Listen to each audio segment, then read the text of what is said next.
What's going on, everyone, and welcome to Movie Emporium's movie review of Swan Song. This film is directed and written by Todd Stevens. Now, before we begin, if you like this channel, awesome, hit the subscribe button to join Movie Emporium, hit that notification bell at the top to find what's coming next. If you like any videos, awesome, hit that like button, as well as comment below on any video that you watch, including this one. So Swan Song is about this character named Pat Pittensburg, who's played by Kier in this movie. He's an individual that was a well-respected, well-known, well-beloved hairdresser in Sandusky, Ohio. And he is at the twilight of his career. He's kind of reminisces about how popular he was. We see him in kind of a fantasy-style world where he's like sees himself on a stage. He's retired, and he's offered basically a swan song or a one more chance to do the makeup and hair of his now deceased friend, client, who is named Rita, who kind of betrayed him and went over to another character, a hairdresser, who was played by Coolidge. And so Udo Kier's Pat Pittensburg character basically decides he's going to go to Sandusky, Ohio. He ends up kind of reminiscing or reliving the old days and what it was like for him to live in this city,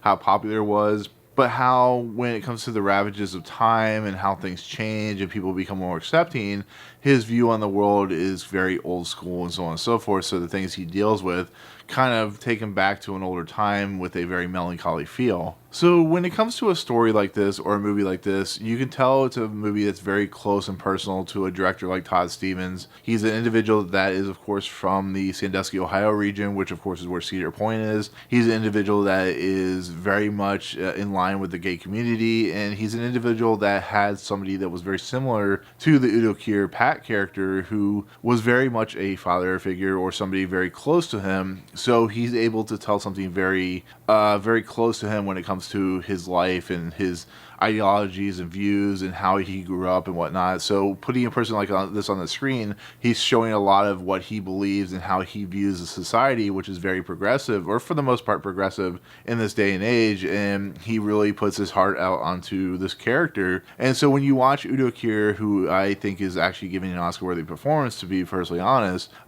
he's an individual that has a lot to say. He's a lot of individuals, whether you're gay or straight or bi or whatever, who grows up in a world where things change so dramatically as you go from being a very young kid. We always have those thoughts and memories of what it was like to be a kid to what it is like now to be an adult and to be an older individual in the twilight of their career. And when you see Pat's character kind of go through the city, he sees the house he used to live in is no longer there, or he sees the shop that he used to shop out of is no longer there, and you see him struggle with the fact that this bar that he used to visit all the time and they used to have drag shows and stuff like that is now closing to become a brewery and whatnot. And you see that he struggles to get to the funeral home because he knows that this woman Rita was so important to him. There's a lot of really unspoken stuff that not only the director is saying, but Udo Kier himself is really putting on the screen. So therefore, it's just a very beautiful and powerful movie that could be fit for everyone. It really is, just to watch someone who is just so empowered and passionate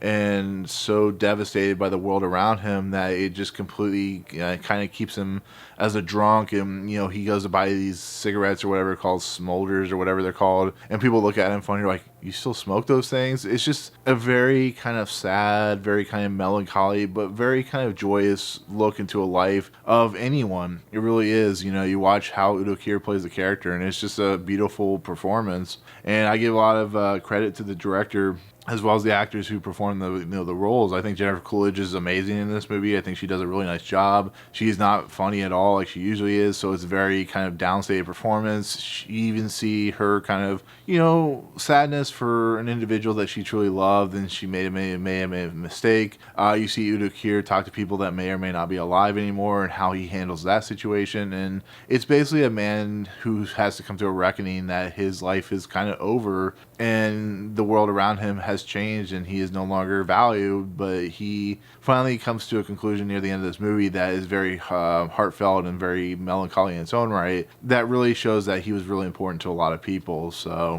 But with that said, it's a movie that I definitely recommend. It's a movie that is very, very personal and very low key when it comes to everything it's trying to present, but it really has a lot of heart. So definitely check it out if you get a chance. I think it'll be in theaters for a limited run, but it'll also be on VOD. So, and once again, like I said, Kier gives a Oscar-worthy performance. So, but with that said, that is my take on Swan Song. Thank you so much for watching. In the comments below, let me know if you've heard of this movie. Is this something you're looking forward to? All that good stuff. But otherwise, if you like what you see on this channel, hit the subscribe button to join Movie Emporium. Hit that notification bell at the top to find what's coming next. If you like any of the videos, awesome. Hit that like button, and we'll see you guys on the next video. Peace out.